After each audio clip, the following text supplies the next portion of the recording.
Okay. Good morning, good afternoon, good evening from wherever you're watching us from. We would like to welcome you to JPRC Week 2025. You're watching us live from PCEA Mukoyo Parish. We are located in Ruiru, Kenya. And here our slogan is where everyone is special. So as I mentioned, this is JPRC Week 2025. JPRC is one of the many groups within the Presbyterian Church. And the acronym stands for Justice, Peace, Reconciliation, and Creation. So it is a group that has very overarching responsibilities because it links individuals to individuals, the church to the state, and individuals to the state, among other the responsibilities, but they all encircle that. So again, for the week, we have our theme, which is derived from Psalm 133, verse 1. And it is one nation, one people, serving God and creation for justice, peace, and cohesion. I'm going to say that again. One nation, one people, serving God and creation for justice, peace, and cohesion. And so with that background in mind, now we're going to go down to some of the topics that have been prepared for us so that we understand how well the Justice, Peace and Reconciliation and Creation group links us to the state as members of the church and also to society. And of course, we have none other than our in-house expert, our Reverend. I'm going to allow him to introduce himself and also tell us what JPRC is from a Reverend's perspective. And then we're going to get down to the discussion for the day. Thank you very much, our viewers. Again, as Vicky has said, it is indeed JPRC Week, year 2025. And we have a very interesting theme with us, as she has mentioned. And my name is Isaac Kamau Megwe. I'm the parish minister currently. And we welcome you, our viewers. It may be a morning to you, it may be an afternoon to you, it may be an evening to you, but feel welcome to this show. And let us interact together as we get to understand what we are guided from this department of JPRC. Thank you very much. All right, thank you. And without further ado, we're going to delve right into the discussion for the day. And today we're going to talk about the role of faith communities in promoting justice. So we understand justice from a legal perspective, from a civic perspective, but today with the help of our Reverend, we're going to try and understand what is justice from a faith community perspective. True, Vicky, it is true. Justice is understood from various contexts, but when we are talking about the context of faith, we look at justice, one, as a divine. It is a divine responsibility. One, because God is just. Two, it involves the people God created in his very image and in his very likeness. And therefore, when we understand justice from that context, we must look up unto God, who always sitteth at the judgment seat, looking at what is happening all over the world, even in those contexts that we are saying where justice is exercised maybe from a legal background. We must understand that justice, one, it comes from God himself, because he never created a society or a world where injustices should be exercised. In any case, he created a just world because he is a just God. And even when people mess themselves out, he is there to do reconciliation, to bring people to a just table where their issues can be looked at. So in a nutshell, justice is one, divine, from God, and therefore being divine, we must align ourselves into that. Two, it must be exercised within the people God created. Thank you very much. Okay, so justice is divine, and justice is something we're supposed to practice on a day-to-day basis. True. In our day-to-day life. True. Okay. I'd like to think that is very clear. Thank you for that clear explanation. So, secondly, what are some of the challenges that the church faces in promoting justice? So we understand that the church tries to be impartial and neutral, especially when it's political or civil. There are some matters that the church tries to be neutral around. So with that context, what are some of the challenges maybe that the church faces, and how can we solve that? Maybe be a bit more confident as Christians to maybe to advocate for justice. Yeah, so what are some of the challenges and how can we approach them? Yes, Vicky, that's a great question in helping us understand what justice means.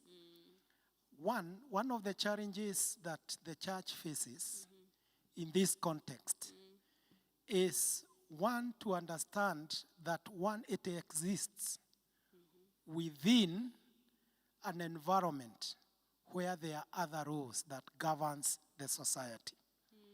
So in that understanding, the church sometimes is unable to live and to advocate a just society where sometimes the rule of law within the land sometimes is not followed. So the church, first of all, it finds itself in an awkward position because it stands for truth, and sometimes the rule governing the land is not being seen to be exercised, and therefore the church finds itself in a very awkward position. Yeah. That is one. Number two, because the church accommodates everybody, and these people come from different quarters, and when they come in that context of a church, the church must be impartial, and sometimes doing that, it's an exercise that is faced with a lot of difficulties.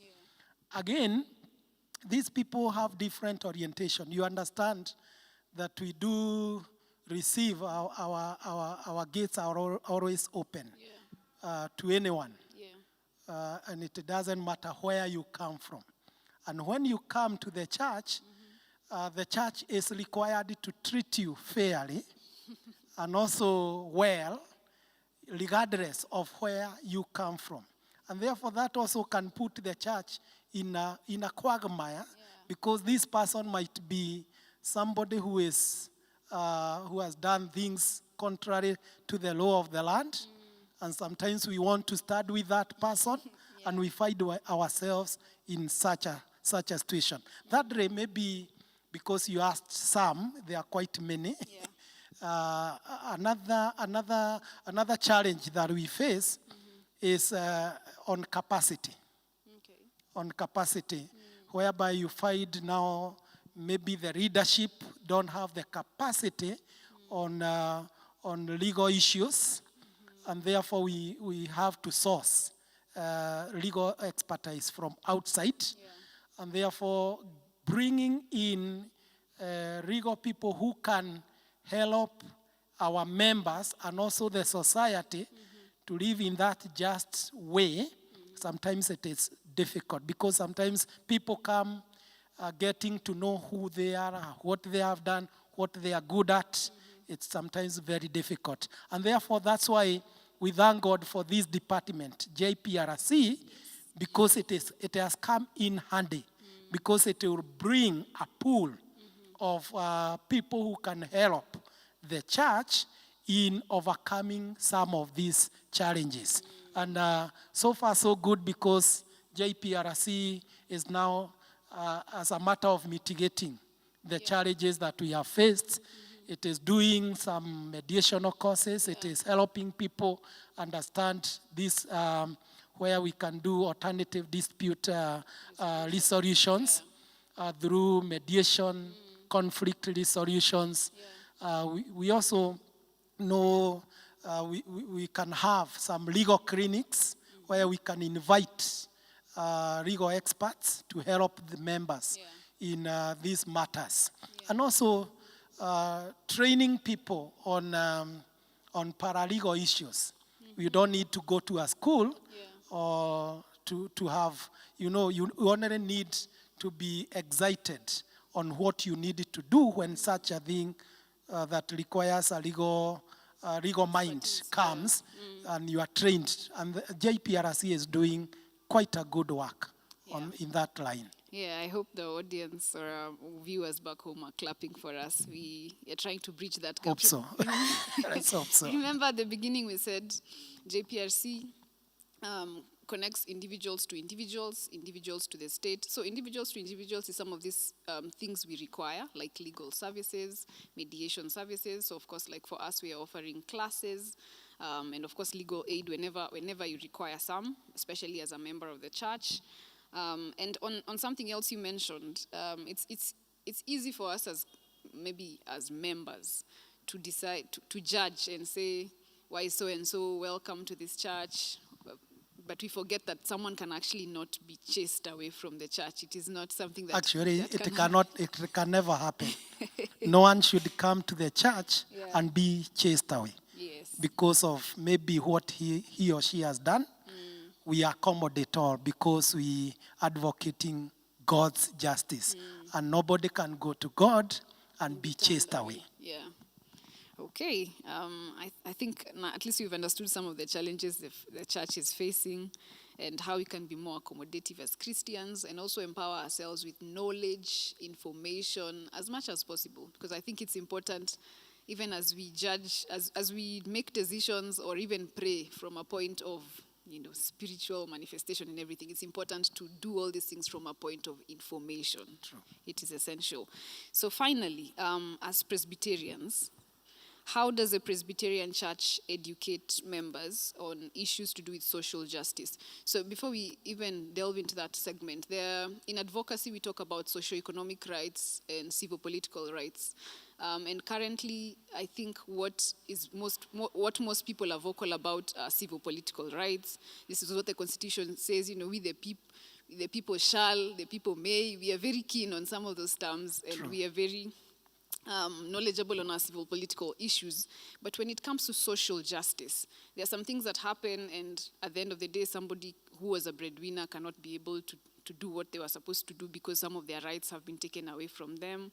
And so on and so forth. So as a Presbyterian church, of course you have the JPRC department, but how else can we educate our members on issues to do with social justice? If I understand you well in regard to that issue, I think the Presbyterian church, one, we have our pillars. We have a pillar on mission work, whereby we reach out to people through the gospel of Jesus Christ. We have a pillar on education. And therefore, we advocate for people, our members, to be enlightened. And therefore, that's another pillar that helps us a lot. We have another pillar on health. And therefore, when we come to social justice, because I want to believe they also come in handy through those areas where people don't know, if they don't know God well, they can be victimized unnecessarily. If they are not educated well, they are not well educated, they cannot know which office they can learn to be helped. And therefore, as Presbyterian Church, we have forums whereby maybe through readers, we have our readers down to that level of a member. And these leaders, they are sometimes we try to enlighten them so that they can be of great help to our members, to connect them to offices where they can receive help. And that is one of the things. And also, when I said earlier about this JPRC department, because again, Presbyterian Church uses its groups as its ministerial arms. So the church cannot reach out to the members who are being victimized or they are done whatever they are done, so social injustices. It cannot just come as a unit. It can only reach out to those people through its own departments. We have like departments in the youth, departments in with the women, men. Like now we have this department of JPRC that does advocacy on justice matters and reconciliation, peace, and also it also deals with the creation, that is environmental issues, and all these issues affect our social justice systems. So I think PC is doing much better in this area. Vicky, if you hope I think we are improving every day. We are doing well every day. Yes. And that is why it is important to arm ourselves with information every day, because that means we will be able to serve our members better and to utilize especially our skills and our areas of expertise within the body of Christ. So I think as we wrap up, I think we can say that we have understood what justice is from a faith-based perspective. We understand that justice comes from God. God is a just God. He sits on his throne of justice. We understand some of the challenges that church faces when trying to be impartial and neutral, yet supposed to welcome everyone with open arms. It might seem wrong to you for the church to do one thing, but we now understand why some things happen. And also we understand, the Presbyterian Church is a wide church with many departments, and they all help us to understand better about issues to do with social justice and other justice issues around. I don't know whether you have a final word before we wrap up. Maybe my final remark is to say we need a just society. Even from the church context. We must advocate for a just society where everybody's light is taken care of. And this is not something we need to ask so much. It is a right. It is even what we sing through our national anthem. So it is also godly for people, for their rights to be taken care of by the relevant authorities. And therefore, I may say that as a church, that is what we stand for, a just society. And we cannot negotiate on that. Thank you very much, Vicky, for this show. You're welcome. So a just society is unnegotiable. Thanks everyone for joining us. That's all for today. Please join us next time on our next segment this week.